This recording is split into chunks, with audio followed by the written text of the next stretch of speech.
सो let us begin दोस्तों। Objective आज हम डिस्कस करने वाले हैं रिफ्रैक्शन ऑफ लाइट के बारे में। स्टार्ट करने के पहले इसका जो थ्योरी सेक्शन है वो एक बार बहुत अच्छे से आप देख लीजिएगा।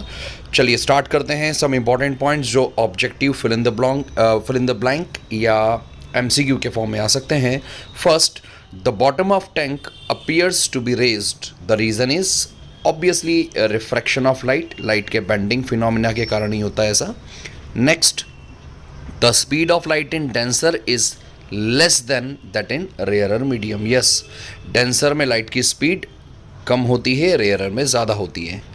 next, if a mu w 4/3 then w mu a, principle of reversibility हमने पढ़ा है, 1 mu 2 equals to 1 upon 2 mu 1 reciprocal होते हैं, दैट्स वाई ये रिलेशन सही है जो हमने अभी थर्ड ऑब्जेक्टिव में देखा है। Next, cause of refraction is change in the speed of light. yes, cause of refraction is change in the speed of light. याद रखिएगा दोस्तों, रिफ्रैक्शन का जो कारण है वो है change in the speed of light. next, after refraction both speed and wavelength changes. ये एक important point है। जब भी रिफ्रैक्शन होता है तो जो लाइट रे है उसकी स्पीड और वेवलेंथ इन दोनों में चेंज होगा, लेकिन फ्रीक्वेंसी ऑफ लाइट में किसी भी तरह का चेंज नहीं होगा। तो नेक्स्ट देखिए, after refraction frequency of light not changes. Okay, तो क्या चेंज होगा? स्पीड और वेवलेंथ। और क्या चेंज नहीं होगा? तो frequency. Okay, next objective, refractive index is a unitless and dimensionless quantity. मित्रों, रिफ्रैक्टिव इंडेक्स का फॉर्मूला याद होगा सभी को, speed of light in vacuum to the speed of light in medium. चूंकि ये सेम क्वांटिटी का रेशो है इसलिए यूनिटलेस और डायमेंशनलेस क्वांटिटी होगी। Next, refractive index of denser medium with respect to rarer medium is greater than 1. refractive index हमेशा जो denser medium है like glass, water या diamond, it is always greater than 1. Okay, काफ़ी basic और simple सी चीज़ें हैं। Next objective जिसमें काम की बात दिखाई दे रही है, म्यू और लैम्डा इनवर्सली प्रोपोर्शनल है। दोस्तों ये बात ध्यान रखिएगा, जब भी लाइट का रिफ्रैक्शन होगा तो रिफ्रैक्शन ज़्यादा अगर मीडियम का रिफ्रैक्टिव इंडेक्स ज़्यादा। ओके, म्यू ज़्यादा मतलब लाइट का रिफ्रैक्शन ज़्यादा। अभी हमने देखा म्यू इन्वर्सली प्रोपोर्शनल टू लैम्डा, मतलब जिस कलर की वेवलेंथ ज़्यादा उसका रिफ्रैक्शन सबसे कम। अब हमें पता है जो वाइट लाइट है वो 7 कलर से मिलकर बनती है विबग्योर। सबसे ज़्यादा हाईएस्ट वेवलेंथ होती है रेड की। देखिए इधर, wavelength of red is greater than violet, तो उस हिसाब से रिफ्रैक्शन रेड का कम और वॉयलेट का ज़्यादा, तो mu v is greater than mu r. तो वॉयलेट कलर का जो रिफ्रैक्शन है वो कंपैरेटिवली ज़्यादा होगा। ओके, याद रखना। Next, mu proportional to 1/t, मतलब टेम्परेचर बढ़ाएंगे तो रिफ्रैक्टिव इंडेक्स जो है कंपैरेटिवली कम हो जाएगा। म्यू अभी अभी मैंने फॉर्मूला बताया था, म्यू इक्वल टू c/v।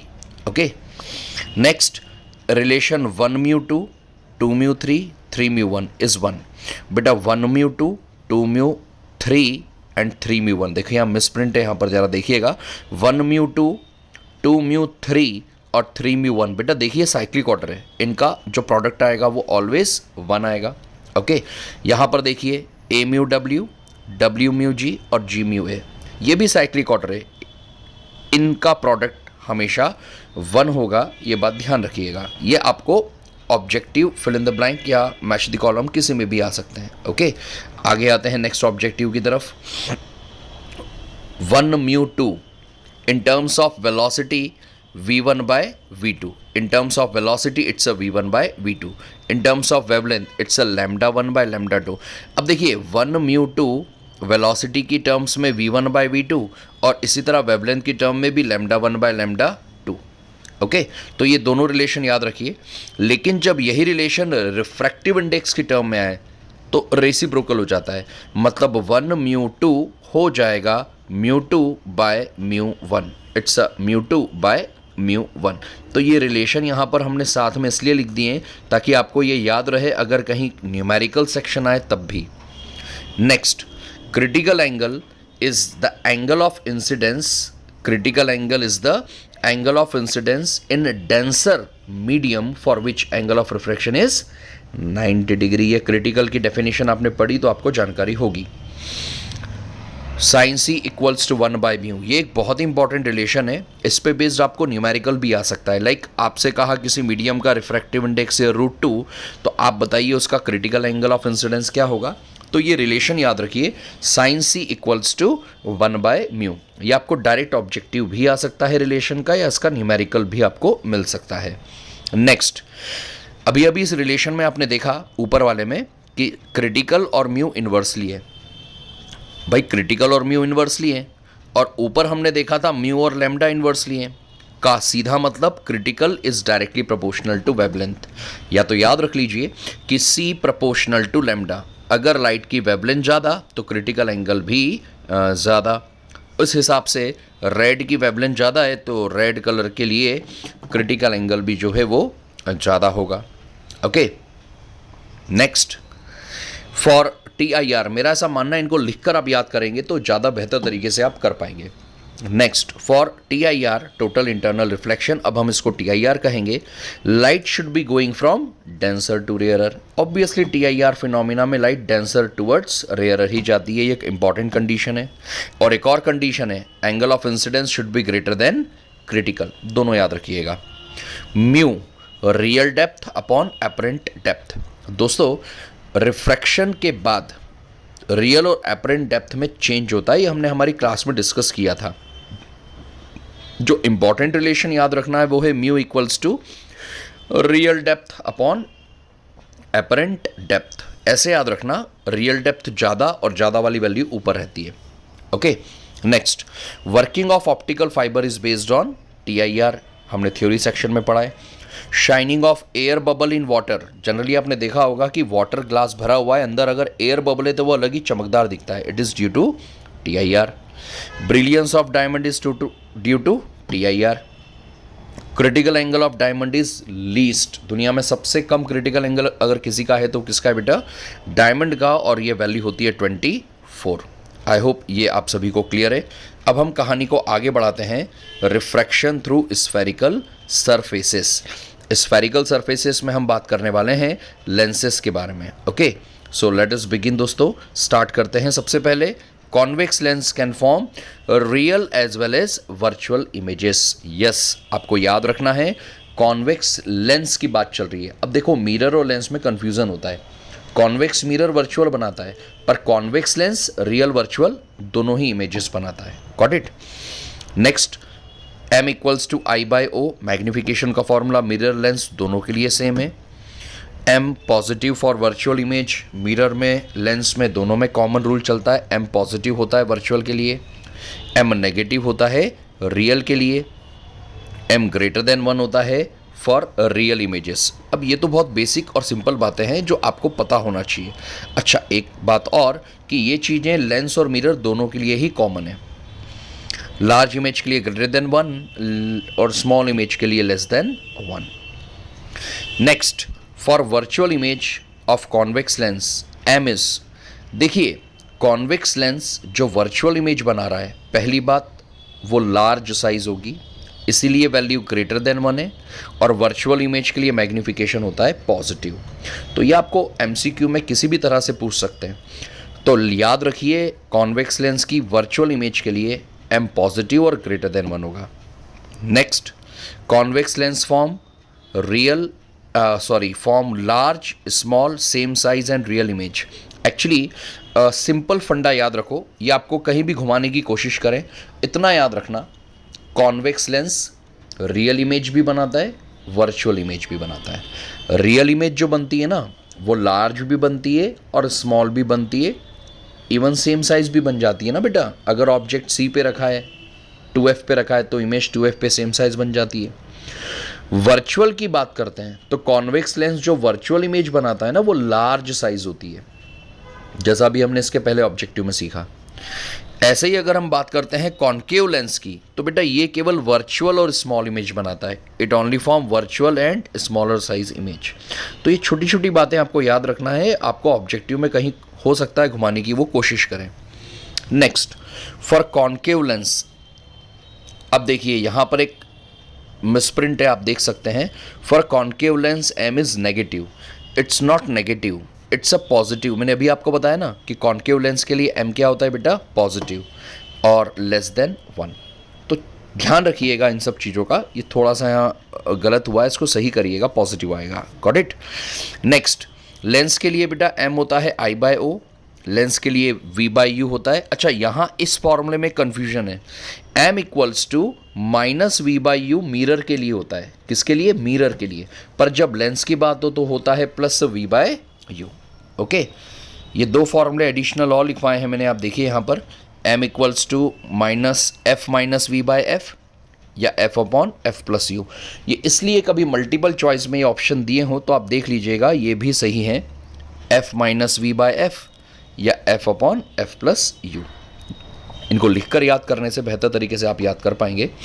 इसके बाद convex lens of focal length F is cut into 2 equal parts. अच्छा, अब ये फंडा याद रखना इंपॉर्टेंट है, एक कॉन्वेक्स या कॉन्केव कोई सा भी लेंस है, आप अगर इसको प्रिंसिपल एक्सिस जो होती है इसके परपेंडिकुलर कट करेंगे तो लेंस के दो पार्ट्स बनेंगे ऐसे, थिकनेस कम हो गई। बेटा याद रखना, अगर लेंस की थिकनेस कम होती है तो पावर कम होता है, और पावर कम होता है तो फोकल लेंथ बढ़ जाता है। भैया पावर कम होता है मतलब फोकल लेंथ बढ़ जाता है। अब इसी लेंस को अगर मैं अलोंग प्रिंसिपल एक्सिस दो हिस्सों में कट करूं तो ऐसे दो जो पार्ट आएंगे, इसमें थिकनेस में कोई चेंज नहीं आएगा, तो पावर और फोकल लेंथ में भी कोई चेंज नहीं होगा। तो जब लेंस को कट करने वाला ऑब्जेक्टिव आए तो ये जरूर समझिएगा कि वो उसको किसके अलोंग कट किया है। तो convex lens of focal length F is cut into 2 equal parts along the axis perpendicular to principal axis. मतलब थिकनेस आधी तो फोकल लेंथ डबल, तो फोकल लेंथ डबल और पावर आधा। Got it. याद रखना, इसको हमने डिस्कस किया है रेगुलर क्लास में इसको। नेक्स्ट बेटा, पावर ऑफ लेंस। किसी भी लेंस की जो पावर है वो होती है 1/f या 100/f। अगर सेंटीमीटर में तो 100/f और मीटर में है तो 1/f। Okay, unit of power is dioptre. बेटा पावर की जो यूनिट आती है वो होती है डायोप्टर। लेंस की जो पावर होती है बेटा उसको हम मेज़र करते हैं डायोप्टर में। अच्छा, ये बड़े काम की बात ध्यान रखिएगा कि जो लेंस है उसकी पावर पॉजिटिव भी हो सकती है, नेगेटिव भी हो सकती है, depending on the focal length. देखिए next, for convex lens power is positive. क्यों? क्योंकि कॉन्वेक्स लेंस की फोकल लेंथ प्लस तो पावर भी प्लस, और कॉन्केव के लिए ये नेगेटिव। तो कुछ लोग कहते हैं ना हमारा चश्मा प्लस नंबर का है, वो कॉन्वेक्स लेंस वाले कहते हैं। कुछ कहते हैं हमारा चश्मे का नंबर है -1.25 एग्जाम्पल के लिए, तो माइनस साइन बताता है कि वो लेंस है concave. Next, when two convex lenses of power this are kept in contact. बेटा दो लेंसेस अगर कॉन्वेक्स हैं तो दोनों की पावर प्लस में होगी, अभी हमने देखा ना प्लस होती है, तो 2 + 1 कॉन्टैक्ट करने पे पावर हो जाती है ऐड, P1 + P2। लेकिन अगले ऑब्जेक्टिव में आप देखिए कि एक कॉन्वेक्स है और अगला कॉन्केव है, तो कॉन्वेक्स की प्लस में और कॉन्केव की माइनस में, तो कंबाइंड पावर होगी बेटा 2 - 3 मतलब -1। Got it. Next, when lens is placed in water. अच्छा, ये बात ध्यान रखना कि अगर आप किसी मिरर को पानी में डालेंगे तो उसकी फोकल लेंथ में कभी कोई चेंज नहीं होगा मिरर की, लेकिन लेंस की फोकल लेंथ में अफेक्ट होगा ही होगा। जनरली लेंस को पानी में डालते हैं तो उसकी फोकल लेंथ बढ़ जाती है, focal length increases. When lens is placed in water then its focal length increases, याद रखना। अच्छा, अब इसमें भी मैंने याद करी है रेगुलर क्लास में कंडीशंस बताई थी। ये लेंस है और इसके आसपास ये लिक्विड है। अगर लिक्विड का रिफ्रैक्टिव इंडेक्स और ग्लास का रिफ्रैक्टिव इंडेक्स बराबर हो जाए तो लाइट का कोई रिफ्रैक्शन ही नहीं होगा, सीधे चले जाएगी, मतलब लेंस इनविजिबल हो जाएगा।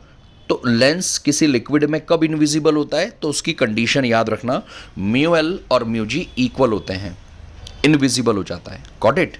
इसी तरह से दोस्तों, if μL greater than μg, ये भी याद रखना कि सराउंडिंग लिक्विड का रिफ्रैक्टिव इंडेक्स ग्लास से ज़्यादा, तो लेंस का नेचर बदल जाता है, कॉन्वेक्स बन जाता है कॉन्केव और कॉन्केव बन जाता है कॉन्वेक्स। इसका एग्जाम्पल होता है बेटा कार्बन डाइसल्फाइड CS2, एक ऐसा लिक्विड होता है जिसका रिफ्रैक्टिव इंडेक्स ग्लास से भी ज़्यादा है। इसके कारण लेंस का नेचर जो है वो चेंज हो जाता है बेटा। ठीक। इसके बाद next, air bubble will behave like concave lens in water. ये इसी ऊपर वाले का एग्जाम्पल है। एयर बबल कॉन्वेक्स की तरह लेकिन कॉन्केव की तरह बिहेव करता है, होता कॉन्वेक्स लेंस है लेकिन ये कॉन्केव की तरह बिहेव करता है वाटर में, ऊपर वाले कंडीशन के कारण। तो छोटे छोटे ऑब्जेक्टिव्स याद रखना इंपॉर्टेंट है ये। Newton's formula is a valid, ये याद रखना। वैसे ये फार्मूला हमें नहीं करना है बट फिर भी न्यूटन्स फार्मूला लेंस के लिए एक दिया गया जो केवल रियल इमेज और कॉन्वेक्स लेंस के लिए ही वैलिड है। ओके, कॉन्वेक्स लेंस की focal length, radius of curvature, positive, ये हमने बात कर ली है। Focal length is minimum for violet, बेटा याद रखना, एफ प्रोपोर्शनल टू 1/μ और 1/μ प्रोपोर्शनल टू लैम्डा। तो जिसकी वेवलेंथ ज़्यादा उसके लिए लेंस की फोकल लेंथ भी ज़्यादा। तो रेड कलर की वेवलेंथ ज़्यादा तो फोकल लेंथ भी ज़्यादा। आई होप ये सभी बातें आपको बहुत अच्छे से क्लियर हैं। इनको लिखकर याद करना और इनकेस कहीं कोई डाउट या कन्फ्यूज़न है क्लास में आके मुझसे आप पूछ सकते हैं। चलिए आगे बात करते हैं रिफ्रैक्शन थ्रू प्रिज्म की। प्रिज्म की कहानी शुरू करते हैं। प्रिज्म से बहुत ज़्यादा जुड़े ऑब्जेक्टिव नहीं है बट फिर भी prism produces deviation and dispersion. Obviously दोनों फिनोमिना होते हैं, लाइट का डिविएशन भी और डिस्पर्जन भी। In the position of minimum deviation of prism, minimum deviation की कंडीशन याद है ना, angle i equals to angle r और R1 इक्वल्स टू R2, तो angle i equals to angle e. Got it.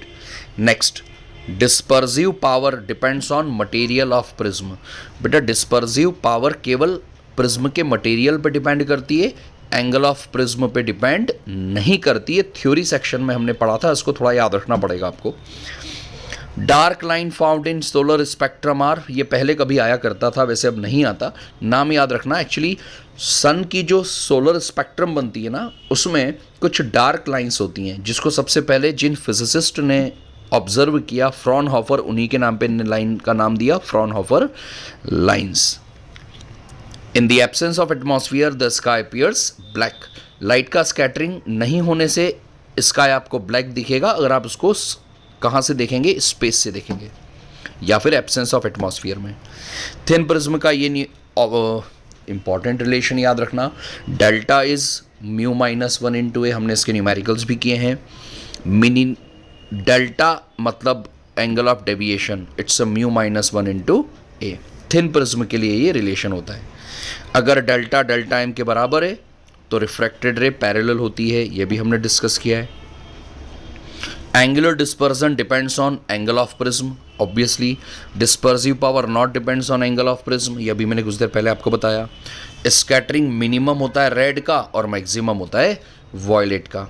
ये इंपॉर्टेंट ऑब्जेक्टिव्स थे दोस्तों। थोड़ा सा और हम आगे बढ़ते हैं, नेक्स्ट ऑब्जेक्टिव की तरफ बढ़ें। देखिए, sky appears blue due to scattering of light. Okay, sun appears reddish at the time of sunrise sunset, आपको पता होगा ऑरेंज और रेडिश अपीयरेंस आता है ना सन का, स्कैटरिंग के कारण आता है दोस्तों। If there is no atmosphere there is no scattering and sky appears black, ये अभी हमने राइट नाउ बात की। ऑप्टिकल इंस्ट्रूमेंट पे बेस्ड अगर कोई ऑब्जेक्टिव आए मित्रों तो वो सिंपली केवल आपको किस पे बेस्ड आएंगे, फॉर्मूला बेस्ड। तो magnifying power of simple microscope, थोड़ा याद रखना, ये मैच द कॉलम में शायद आ सकते हैं। m इक्वल्स टू 1 + d/f, किसकी बात कर रहे हैं बेटा हम, सिंपल माइक्रोस्कोप। अगला, magnifying power of compound microscope. Compound microscope में दो लेंसेज थे ना, ऑब्जेक्टिव आई लेंस, तो ये वाला फॉर्मूला आप याद रखना। माइनस साइन इंडिकेट कर रहा है इमेज इन्वर्टेड होती है, -VO/UO, 1 + d/FE होता है, ये f लिखा है, FE आएगा यहाँ एक्चुअली। ओके, इन कंपाउंड माइक्रोस्कोप FO और FE में रिलेशन याद रखना। और इसी तरह एस्ट्रोनॉमिकल की मैग्नीफाइंग पावर -FO/FE 1 + FE/D। थोड़ा जाना पहचाना लगे, अलग से फॉर्मूले लिखने को नहीं आएंगे, मैच द कॉलम में ज़रूर आ सकते हैं। तो हमने मैक्सिमम ऑब्जेक्टिव्स यहाँ पर डिस्कस किए हैं, इनको बहुत अच्छे से लिखकर प्रिपेयर कर लीजिएगा दोस्तों।